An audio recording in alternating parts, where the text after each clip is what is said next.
बच्चों, आज मैं आपके लिए फैक्टर के 5 क्वेश्चन लेके आया हूँ। इन क्वेश्चन को हम लोग देख रहे हैं कि किस तरीके से हम लोग सॉल्व करेंगे। इजी क्वेश्चन है, अक्सर इस टाइप के क्वेश्चन हम लोग को पेपर में दिखाई देते हैं, पेपर में मिलते हैं और हम लोग घबरा जाते हैं। ठीक है, इजी क्वेश्चन होते हुए भी हम लोग घबरा जाते हैं क्योंकि हम लोगों ने बेस में से इसको करे नहीं है क्वेश्चन को। अगर हम करे होंगे, पहले से हम लोग की प्रैक्टिस होगी तो बहुत बढ़िया रहेगा, हम लोग कर लेंगे। ठीक है बेटा, स्वागत है आपका आपके अपने चैनल पे मैथ्स लेवल पे। मैं राकेश सर आज आपको फैक्टर चैप्टर की, जो कि चैप्टर 4 है, अरिहंत किताब में, नवोदय की किताब लोगे तो उसमें ये क्वेश्चन है, मैं आपको बता रहा हूँ। ठीक है, अगर आप बहुत अच्छे से तैयारी करना चाह रहे हैं तो इस चैनल को सब्सक्राइब कर लेना, अपने दोस्तों को शेयर कर देना। और भी कुछ कंटेंट बेहतर चाह रहा है तो मेरे मैथ्स लेवल ऐप पर आप जाओगे तो वहां पर जाकर आप ज्वाइन कर सकते हो। जिसका भी बैच लेना चाहो वो बैच आपको। ठीक है बेटा, स्वागत है आपका। आइए, ये कह रहे हैं 8 के सभी गुणनखंड बताओ। गुणनखंड होते क्या? एक्चुअली गुणनखंड समझो, गुणनखंड होते क्या है। जैसे कोई भी संख्या हो, 8 के गुणनखंड बताना है तो जो जो 8 को पूरा पूरा कट कर सके, जो 8 को पूरा पूरा कट कर सके, गुणनखंड मतलब फैक्टर होते हैं, फैक्टर। 8 को पूरा पूरा कट कर सके। कोई भी संख्या हमेशा दो संख्याओं से कट होती है, एक वन से और एक खुद से, मतलब इटसेल्फ से, तो ये 8 हो जाएगा। और फिर यहाँ पे हम देखेंगे 2। ठीक है, फिर इसके बाद में हम ये किससे कटेंगे, 4। और इसके ऊपर नहीं जाएगी, अपने के आधे तक रहती है, मतलब 8 का हाफ कितना, 4। 4 तक इसके गुणनखंड मिलेंगे, फैक्टर मिलेंगे। 4 से ऊपर आपको नहीं मिलेगा। ठीक है, तो कितने हो गए, 1 2 3 और 4, ये हो गया। 8 के कितने गुणनखंड हो गए, 4 गुणनखंड, 1 2 3। ठीक है, अब आगे देख रहे हैं हम लोग कौन सा, दूसरा क्वेश्चन। 12 और 16 में ओवेनेस्ट गुणनखंड बताइए, मतलब कॉमन फैक्टर। अगर हम देखें तो ये क्या है, कॉमन, COMMON, कॉमन फैक्टर।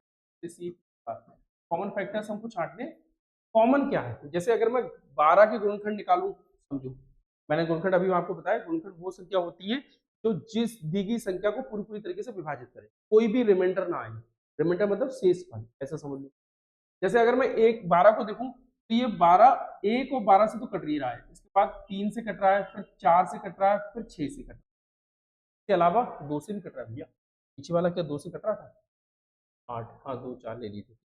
यहाँ पे देखो ये 2 से भी कट रहा है बेटा, तो 2 में यहाँ पे पहले लिख लेगा, है ना। 2 है, 3 है, 4 है और ये 6। अब देखो 12 का हाफ आ गया 6, इसके ऊपर नहीं मिल सकते आपको, 6 के ऊपर। 6 से नीचे आप देख लो, 6 से नीचे अगर छूट रहे हो तो उनको देख लो, नहीं मिल सकते। ठीक है, 6 से नीचे आप देखो तो मिल जाएंगे अगर छूटता होगा तो। लेकिन 6 से ऊपर जो भी हो, जो संख्या दे रही है उसके हाफ से ऊपर नहीं मिलते। तो हमारे कितने हो गए, 1 2 3 4 5, तो टोटल कितने हो गए, 5 5 है, 3 3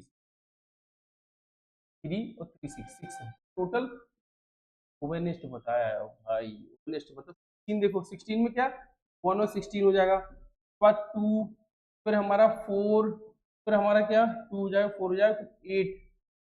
ऊपर तो कोई नहीं है, 16 2 से कट रहा है, फिर 3 से नहीं कटेगा, 4 5 6 से नहीं कटेगा, 7 से नहीं कटेगा, 8 से नहीं कटेगा, तो 8 मतलब हाफ आ गए। अब इसके ऊपर हम नहीं जाएंगे, कॉमन हम लोग छांटे रहे। कॉमन क्या, कॉमन क्या है, जो दोनों में। ठीक है भैया, जैसे हम देखें 1 को ले लें, या भाई 1, 2 को ले लिया भाई 2, और इसके बाद 4 को ले लिया, तो 1 2 और 4, और छूट तो नहीं रहा है, और नहीं छूट रहा है, तो ये एक कॉमन फैक्टर हो गया। ये इसके क्या होगा, कॉमन फैक्टर होगा। ठीक है भाई, आगे हम लोग देख रहे हैं क्या। हाँ, बड़ा प्यारा क्वेश्चन है, अक्सर बच्चे अटकते हैं, अक्सर अटकते हैं, और इससे इजी क्वेश्चन आपको मिल नहीं सकता। इतना इजी क्वेश्चन ये। अभाज्य गुणनखंड मतलब, अभाज्य गुणनखंड मतलब प्राइम फैक्टर। ठीक है, prime factor, FACTORS, prime factors आपको बताने हैं। ठीक है, आपको प्राइम नंबर, कंपोजिट नंबर, मतलब भाज्य संख्या, अभाज्य संख्या मैंने नंबर सिस्टम में सिखाई थी। नंबर सिस्टम का आप चैप्टर देखना, उसमें आपको सब दिखाई पड़ेंगे। ठीक है, जैसे मैं देखूं 7 की पावर 5, 9 की पावर 7 और 11 की पावर 9, तो 7 की पावर 5 इसको मैं ब्रेक नहीं कर सकता, जिसको मैं ब्रेक करूंगा उसको ब्रेक करेंगे पहले।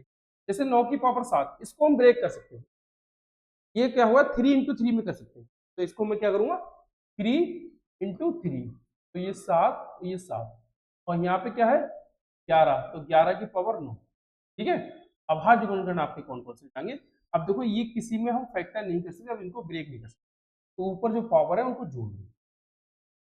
देखो ये कह रहा है पावर कौन कौन सी, 5 है, फिर 7 है, फिर 7 है, और फिर 9 है, तो ये 10 और 6 16, 16 प्लस 6, 16 प्लस 6 23, 23 और 5 28, 16 यहाँ तक 16 हो गया, 16 प्लस 6 7 अगर जोड़ोगे तो 6 6 12 1 13 मतलब 23, 23 में 5 जोड़ दो तो हो जाएगा 28।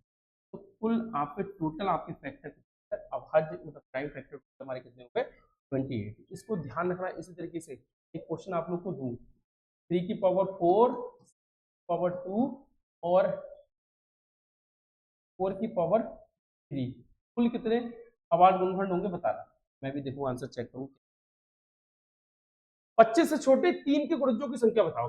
बेटा गुणज होते क्या है? गुणज वो संख्या होती है जैसे गुणज हम कहें तो मल्टीपल्स होते हैं। मैं टेबल देख लूं, अगर मैं कहूं 2 के 5 गुणज बताओ तो 2 के 5 गुणज होते कौन से हैं? देखो 2 4 6 8 और 10 2 के 5 गुणज हो गए। अब 3 के 5 गुणज देखो, 3 के 5 गुणज क्या हो जाएंगे? 3 6 और ये 9 और ये 12 और ये 15। 3 के 5 गुणज हो जाएंगे। मतलब गुणज का मतलब ये समझो टेबल है, ऐसे समझो कि टेबल है, ठीक है। हालांकि इनको होता क्या है कि जो जिसके गुणज निकालने हैं उसके 1 2 3 4 5 से मल्टीप्लाई करते जाते हैं, ठीक है। जैसे मैं 3 की पहले 1 से मल्टीप्लाई करूं, फिर 3 की 2 से, फिर 3 की 3 से, तो बात तो वही हो रही है, टेबल वाली कहानी सारी। तो इसको हम टेबल के रूप में याद कर ले तो आपके दिमाग में बड़े अच्छे से बैठ जाएगा, ठीक है।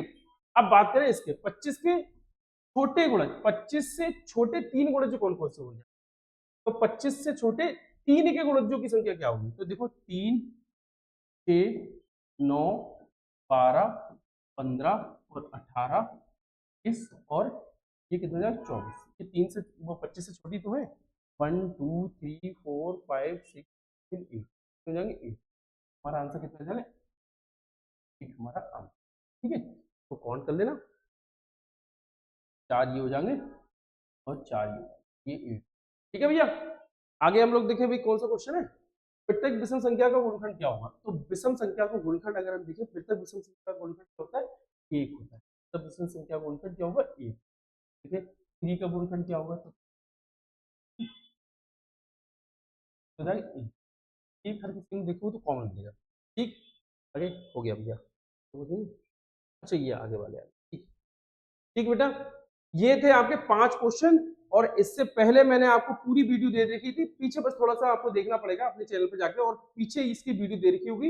ये क्वेश्चन करना, उनको रिवीजन करना, और आप मैथ की किताब इसका चैप्टर 4 उठाना और उसको क्वेश्चन करना शुरू कर देना। मैं आगे भी आपको क्वेश्चन लेके आऊंगा इसी तरीके से, क्योंकि इसका मैं स्टार्टिंग इसलिए नहीं समझाया था, मैं पहले ही समझा चुका हूँ, आपकी उसमें यूट्यूब चैनल पर पढ़ा होगा।